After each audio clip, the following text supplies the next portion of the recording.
executive directors. There are a couple of people who you do not have human names. We are going to ask you to please rename yourself. Thank you. And we will be getting started at about 8:05. What we will ask everybody to do is tell us where you are from, the city and state, and just drop that right in the chat so we will know where people are joining from.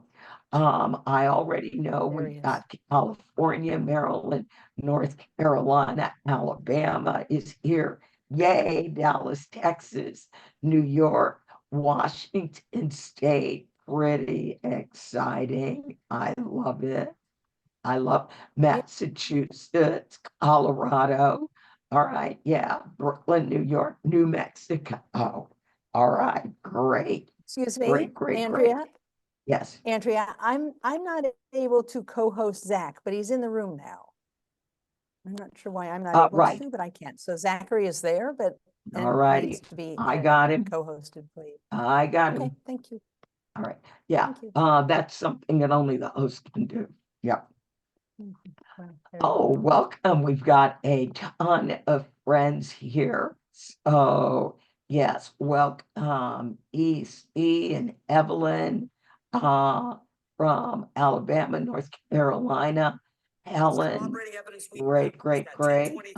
Iris, great, great, great. Wonderful, wonderful. We're going to be admitting people for the next couple minutes, giving everybody a chance to come in the room. Yes. So delighted that you decided to spend this evening with us. We want to get a very, very clean recording. So we have turned off your microphones. You can ask any questions that you want in the chat. And we will be getting started very, very, very, very shortly. And people are steadily coming in. This is very, very, very exciting. Yes. Yep. I always love these. These are wonderful. As my new people are coming in, please, please, please tell us where you're from in the chat, the city and the state. And I will keep working on bringing people in the room. So as you know, we have a very, very, very special guest tonight, and I'm very excited.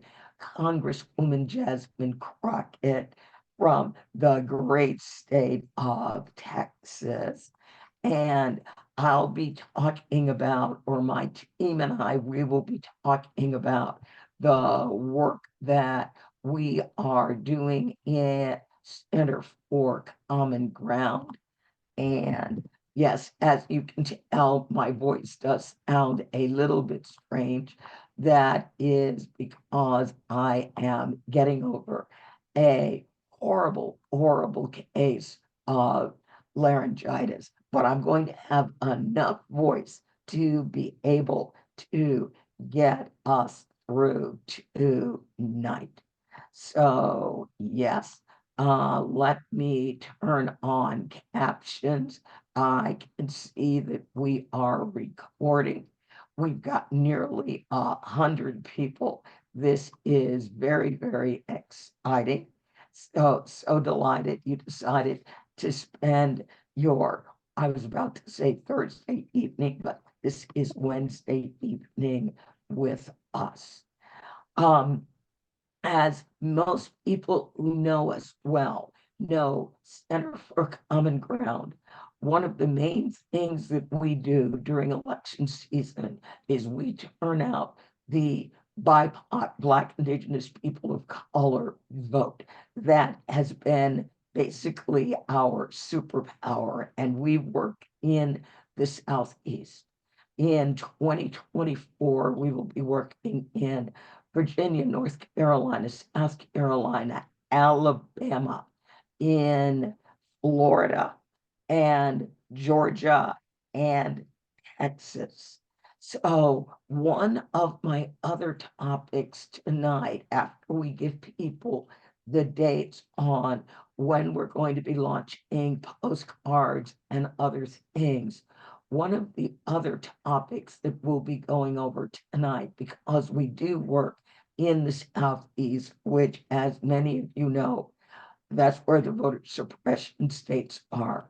We're going to be talking about the importance of the federal legislation, very, very quickly giving everybody a brief overview. The John Lewis Voting Rights Advancement Act and February's legislation of the month, the Freedom to Vote Act. So, Carrie, Nancy, do you want to give a very brief overview of what's coming up in postcards, or Barbara, because we've got a lot of our team here. And someone put in the chat, today is John Lewis's birthday. So Carrie, Barbara, who wants to take it? Barb, unmute. Let me make you a co-host.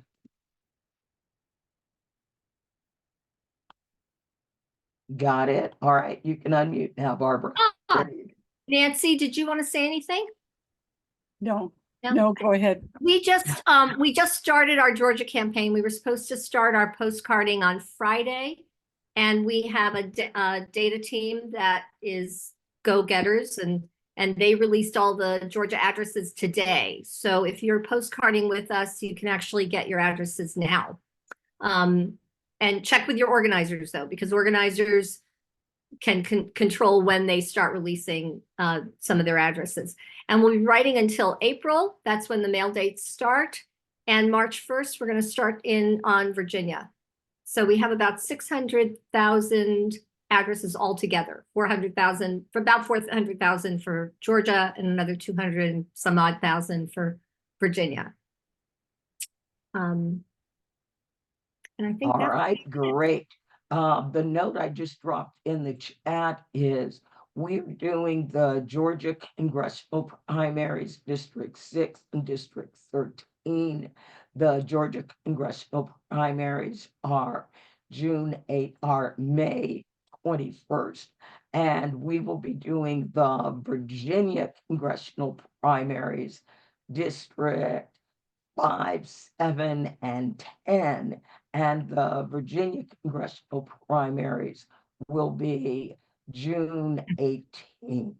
So apparently the Georgia addresses are available now. So, or they've been loaded into the sincere rooms. So those of you who postcard, if you want to postcard Georgia, get with your organizers and let them know that you are ready to go. All right. And Andrea, just one more question. Carrie did say, and she reminded me, not all organizers are going to be ready, because everybody thought the addresses were going to be released on Friday. So if you contact your organizer and they say, nope, not till Friday, just sit tight. They'll be released on Friday. All right, wonderful. And then I just saw a message in the chat. Are we going to be doing texting this year? We are testing out a new texting program, which looks as if it is going to give us some features that we did not have with our old texting program.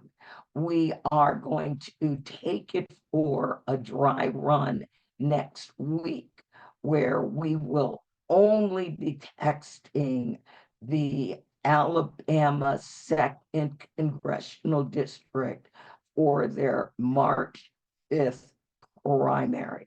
So as soon as the texting program is all ready to go.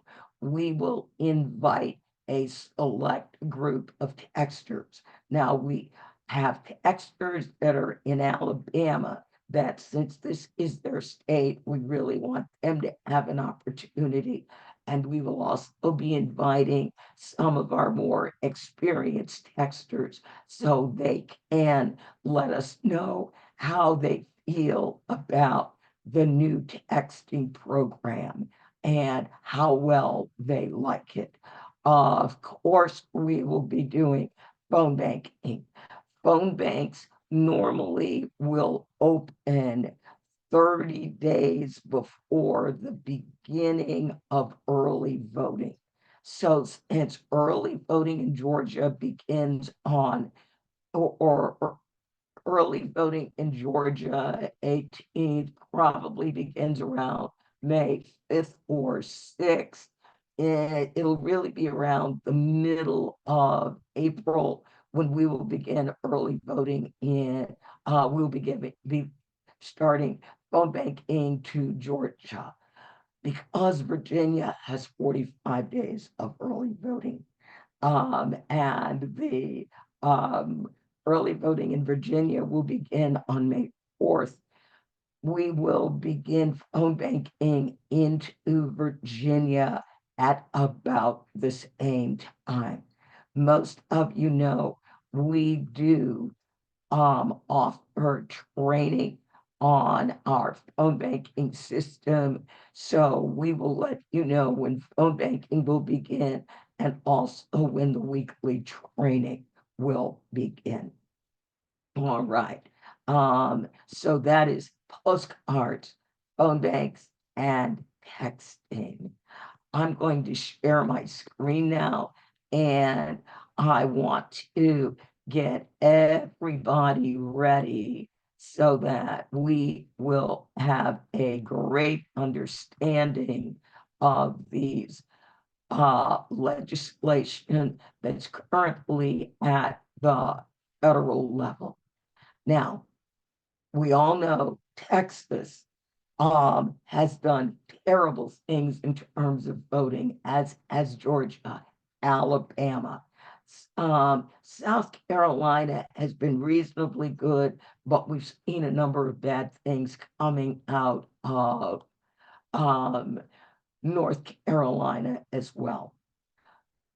Because voting is generally controlled by the states, federal legislation that prohibits certain activities or requires certain activities is pretty much the only way we're going to be able to normalize and get voting back to the way that it should be. So we are still waiting for the John Lewis Voting Rights Advancement Act to be introduced in the Senate. What is critical about that piece of legislation is that it will establish the rules for pre-clearance, which basically says if you are a state that has a history of suppressing voters, then in order to make any changes to your voting rules, you are going to have to get it pre-cleared by the Department of Justice. That will help a lot stopping new bad legislation. The Freedom to Vote Act is designed to set national standards for voting. So Mississippi and Alabama have no early voting. When we pass the Freedom to Vote Act, they will have 15 days of early voting.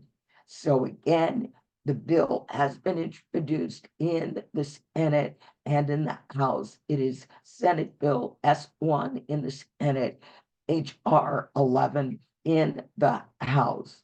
Currently, it has all Democratic co-sponsors, and the Congresswoman is here. So I'm going to quickly hurry up through this. It expands voter registration in all 50 states now. Voters will automatically be registered at the age of 18, and there will be automatic pre-registration at the age of 16. All states will now have same-day voter registration. So if you moved and forgot to change your address, this will not be an excuse for your state to say, we are not going to let you vote. Darn, you missed your opportunity.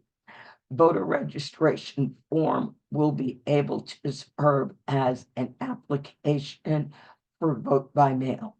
Now, early voting. Every state will have 15 days of early voting.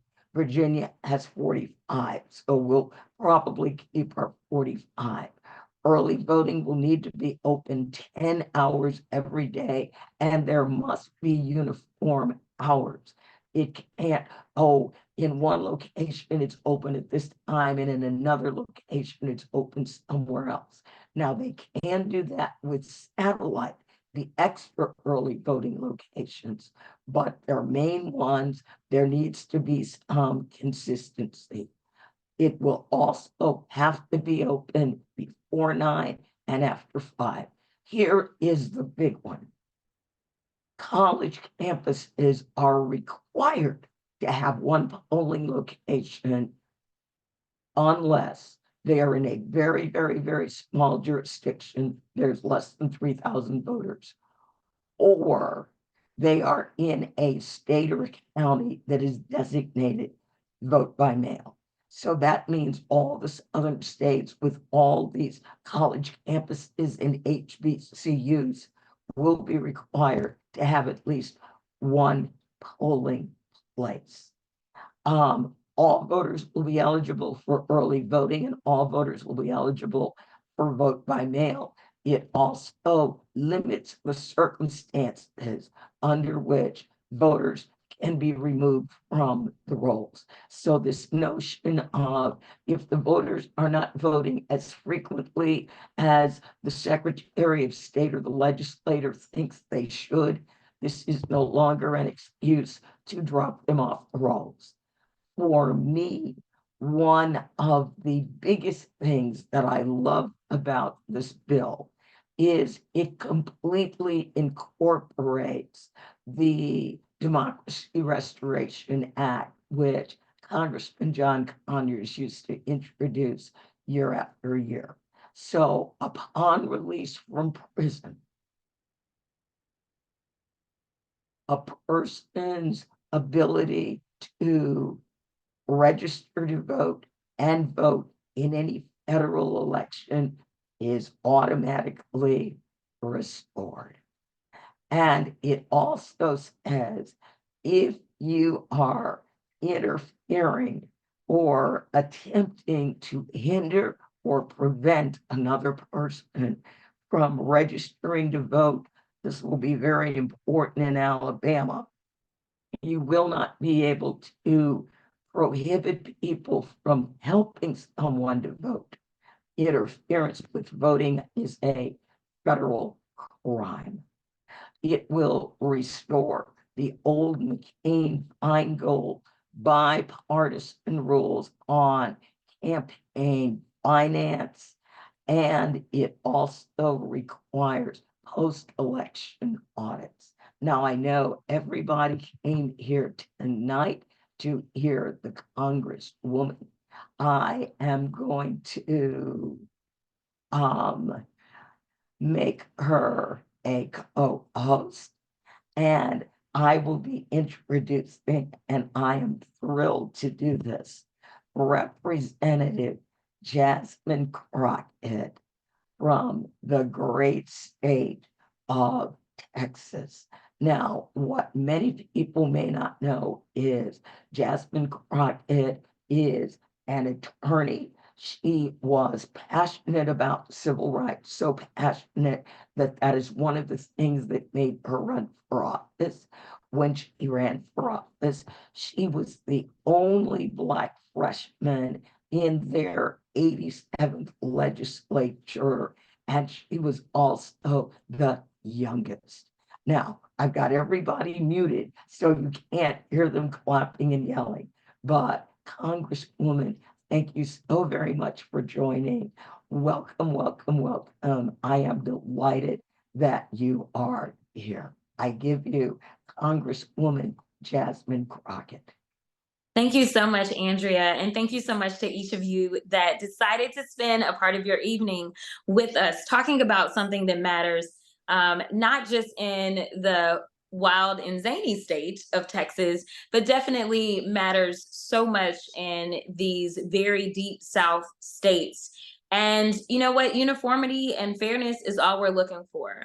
We're looking for access to the ballot box. We're looking for democracy to mean the same thing, whether you're in Texas or Georgia or Mississippi or Alabama, as it means if you're in California or New York or Colorado. And so I'm so excited to see that there is so much conversation around the Freedom to Vote Act. And I'm always putting in a plug as well for the John Lewis Voting Rights Advancement Act. Many of you may know me now from TikTok or YouTube or MSNBC, but before joining Congress, while I was in the state legislature, myself, along with a number of lawmakers, we left the state of Texas, and it was all because they were trying to pass and ultimately did pass draconian voting laws. They wanted to limit access to the ballot box. They wanted to purge people from the rolls. They wanted to make sure that they had these random, what I would call vigilantes or bullies that would be able to intimidate people as they attempted to go vote. They wanted to make it, punishable by jail time for those that have worked our polls for years. If they made a simple mistake, or those that typically register people to vote, if they made a mistake. They wanted to do all these things to, number one, make it so much more confusing to vote, to the point that people said it's not worth it. They wanted to use the Crystal Mason, who became the face of what it looked like to have been previously incarcerated, and attempt to vote by mistake, by not understanding the law and not even having your vote counted, yet ultimately being sentenced to 5 years in prison. That is what they wanted to do. They want to make sure that Texas stays, number 47 out of 50 for voter turnout. Because if Texas goes blue, y'all know there is no math that maths for the Republicans. And we know they're really bad at math. But this is one thing that they do know, is that there is no math that works for them without a red Texas. And so, you know what? It really shouldn't be about that. It should be about who can present policy ideas that make sense, who can really represent for the people. That's what it's supposed to be about. We're supposed to have a representative government, and that's the only thing that we're pushing for. So I am a huge fan of the Freedom to Vote Act, because not only does it focus in on making sure that there's some sort of uniformity, but one of the other things that we know that we talk about a lot in elections is dark money. And so there's absolutely reforms around that as well, making sure that we can have more representatives that maybe are a little bit more like their constituents, regular folk, regular everyday working folk, versus just those people that have a lot of money or have big money on their side. So that's another really big thing that we have in there. I want to say that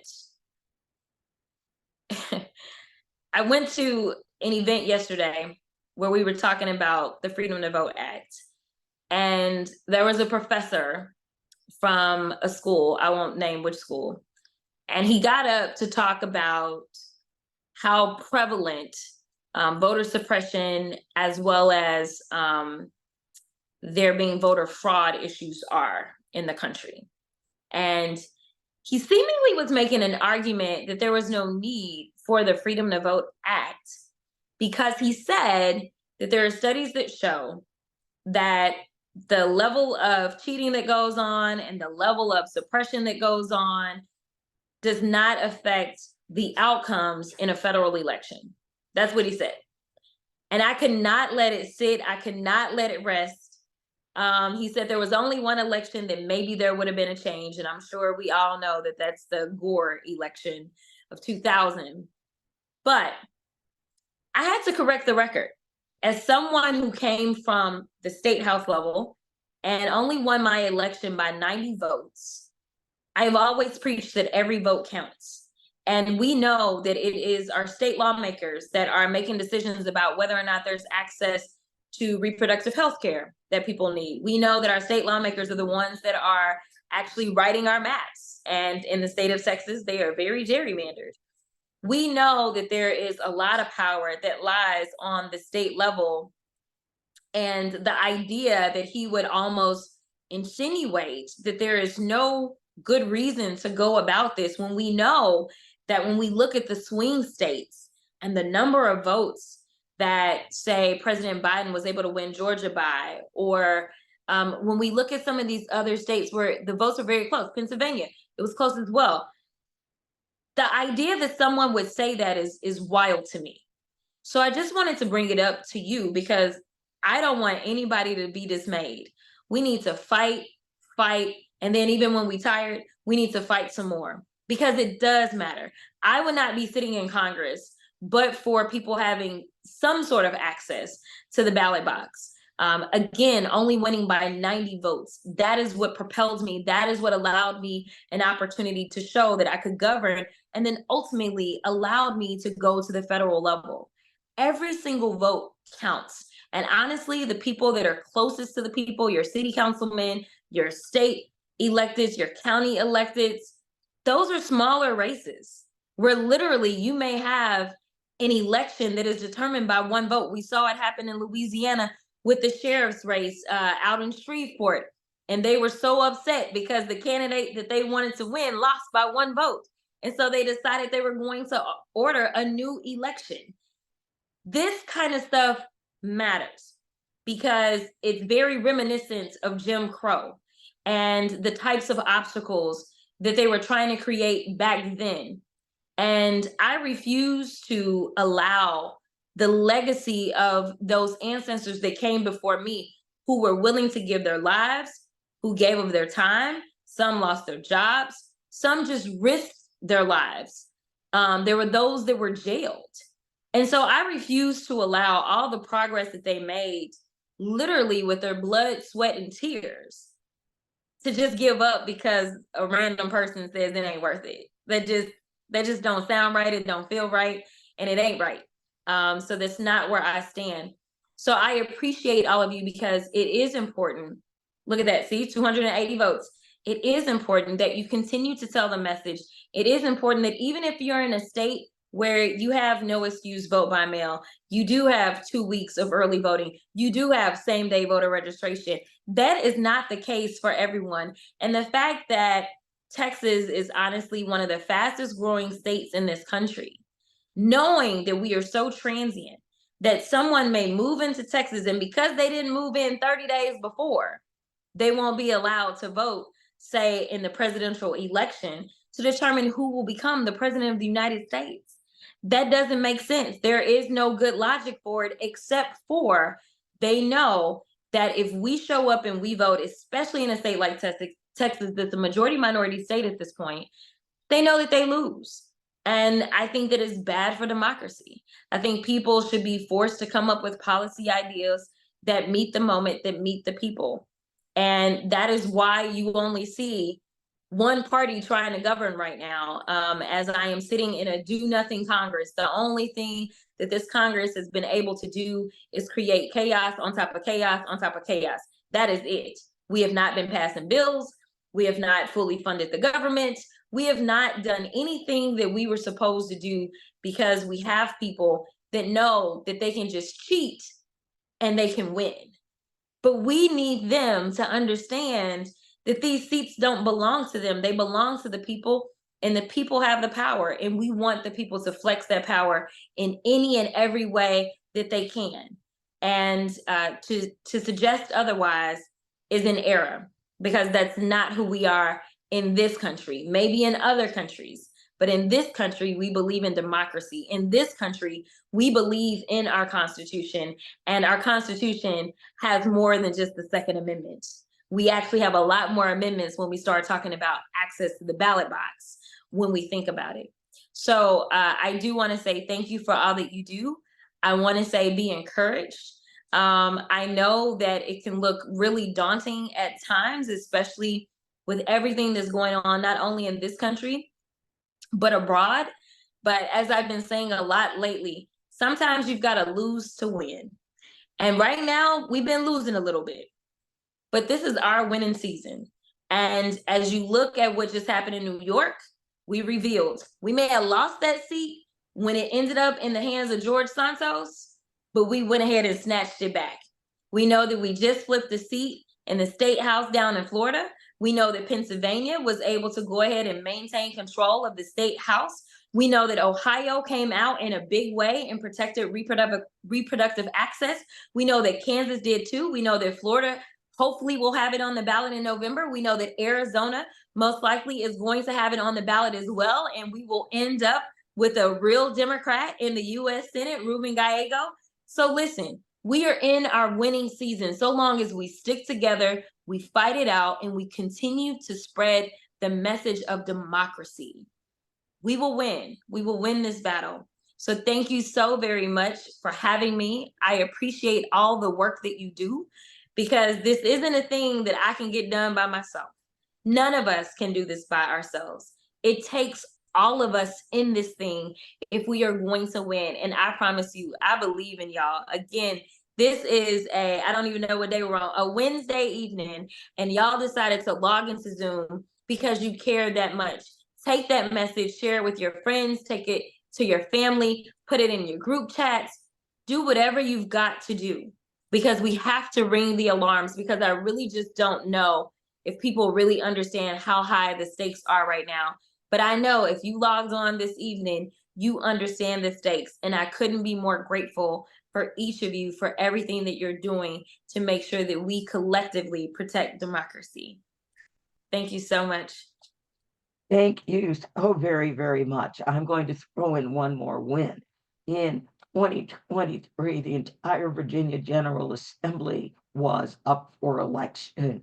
We won the Virginia State House, and we held the Virginia Senate. So you did, yeah, and y'all got y'all's first Black speaker. Y'all did. We have the first Black speaker. Yeah. The Virginia General Assembly, both the Senate and the House, is now majority women. And the Virginia House is 25% Black and 38% people of color. Yeah. And we did that in one election. Virginia, literally, we changed the face of the Virginia General Assembly. All right, now, hopefully you would be willing to take some questions. All right, I've got one in the chat I'm going to ask. And then Fred, I see you. I will get you unmuted so you can ask your question. All right, here's a question from the chat. What concrete actions are taking place in Congress to reduce the influence of dark money? So either what are they doing or what should they be doing, you know? Y'all, we're not doing anything. I mean, I know I'm supposed to be a better politician and pretend, but we're not. Nothing is happening. You know, I will say that there have been tons and tons of negotiations around money and politics, mostly found in the Freedom to Vote Act. And the Freedom to Vote Act has passed the House, not this session. Obviously, nothing's passed in the House, really. But, you know, it was the Senate that was a problem. So that's why I brought up Ruben Gallego. And the map is very difficult for Democrats this particular cycle for the Senate, but I'm still believing that we can get it done. You know, obviously West Virginia is one that we'll lose, but I don't know if we're really losing. We kind of were already losing, right? Like when we really needed him to show up, he wasn't really showing up. You know, and so I think it will potentially come down to who controls the White House will potentially control the Senate, because we, again, may be relying on a vice president to be the tiebreaker. So, but at this point, it's still going to take a new crop of Democrats to get into the Senate.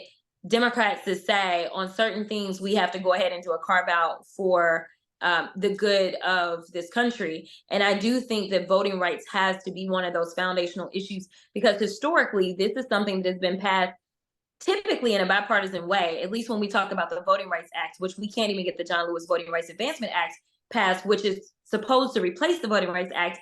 It was typically passed in a very bipartisan way.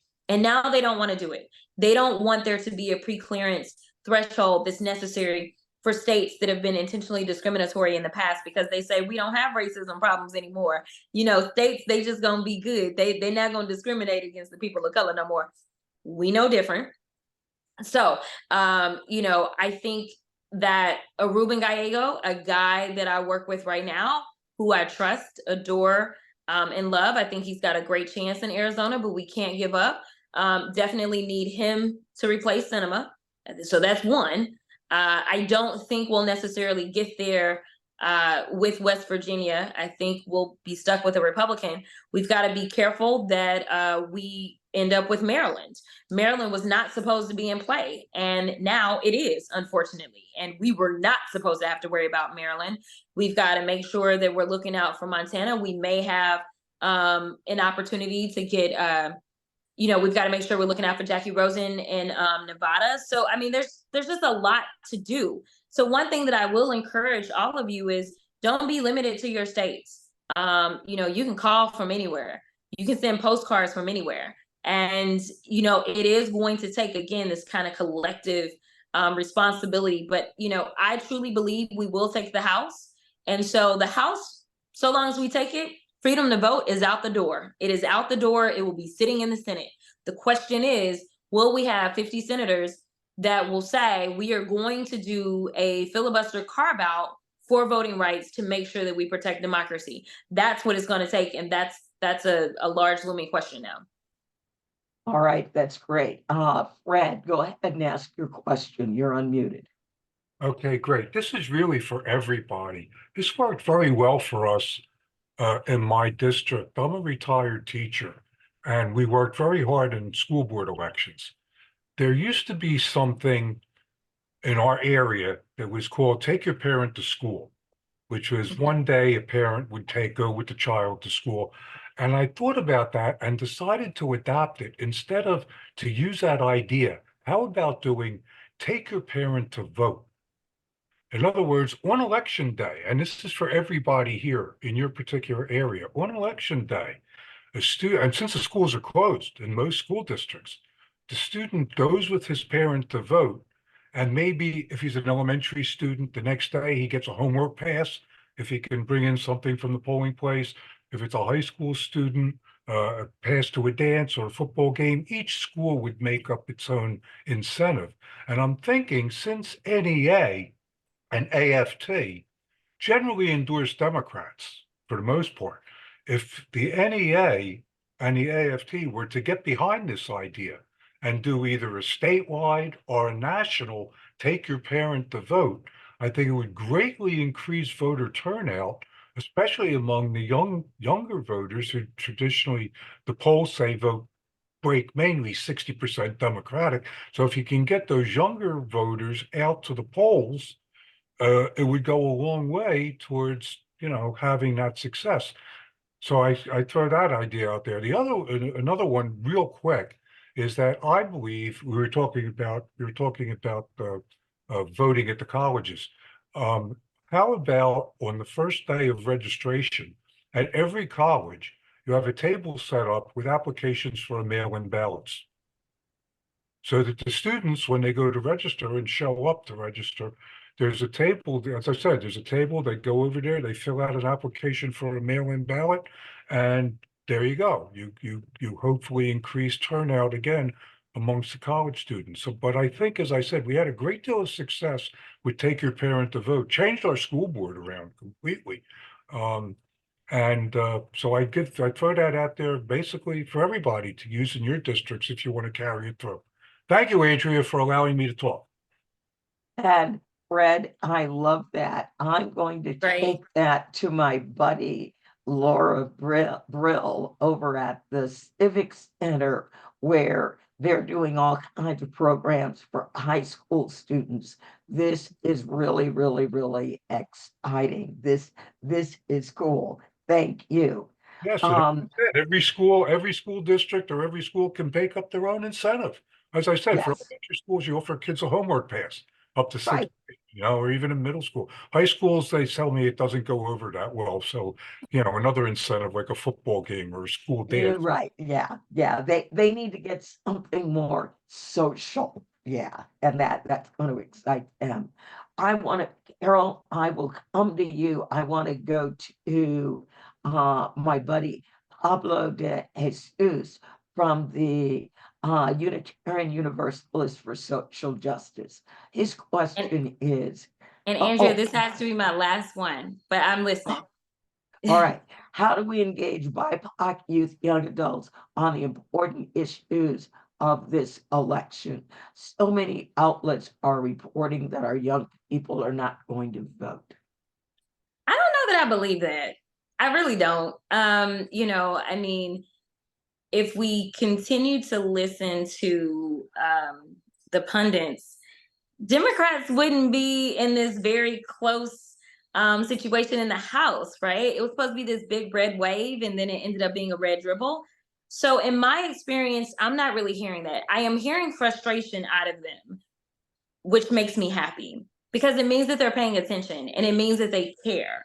But I can tell you, as someone where they're always putting me on TikTok, they're paying attention, they are fired up, and I can tell you that we just need to make sure that we continue to, I don't know what that was. Okay, sorry about that. We need to make sure that we continue to talk to them about the things that they care about. The environment. This administration has made a historic investment in the environment and climate change. This administration believes in climate change. We need to continue to talk about repro because it matters to them, greatly matters to them. The younger you are, the more it is going to matter. We need to continue to talk about the fact that this administration has delivered over $137 billion worth of student debt relief to millions of borrowers, right? That's another thing that has been a huge motivator for them to move. And even though the Supreme Court has not really been friendly on student loan debt, we see this administration continually trying to push through and find other avenues to provide that much needed relief. And so while I know that there are things that maybe have them down, I absolutely believe that there's a lot more things that have them recognizing the importance of having a Democratic administration. And even, I just mentioned the Supreme Court. The Supreme Court is the biggest tyrant that we have right now, right? Like, they are the ones that took our repro rights. They are the ones that said no to our student loan debt relief. They are the ones that said no to affirmative action. They're the ones that also has that weird ruling as relates to LGBTQIA issues and the lady in the internet. So, they are the ones that are taking our rights away, and it's the 3 Trump justices. And now there's a conversation about getting 2 other old Republicans to go ahead and step down if Trump is reelected, and then allowing Trump to have 5 justices on the court. Like, that in and of itself should be a motivator to get people to say, all people, not just young people, all people to say, I'm not going to have a right left if we continue down this road. And so these are the messages that we've got to push out and make sure that they know there's only one team that's fighting for you. And that's the blue team. And it's not about necessarily whether or not your favorite player is on the team. It's about the team itself. It's about the brand. And this team is ready to deliver for you and fight for you versus the other team.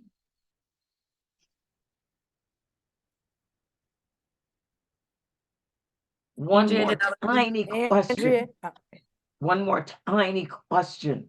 Alabama has a question. Hurry up, DC. Thank you very much, Andrea. I hope you can hear me. I'm actually on Yeah, 2 we hear you. Zooms at the same time, but I could not sit back and let you state that, Congresswoman, in knowing that just last week we had a college student forum with 5 colleges and universities here in North Alabama.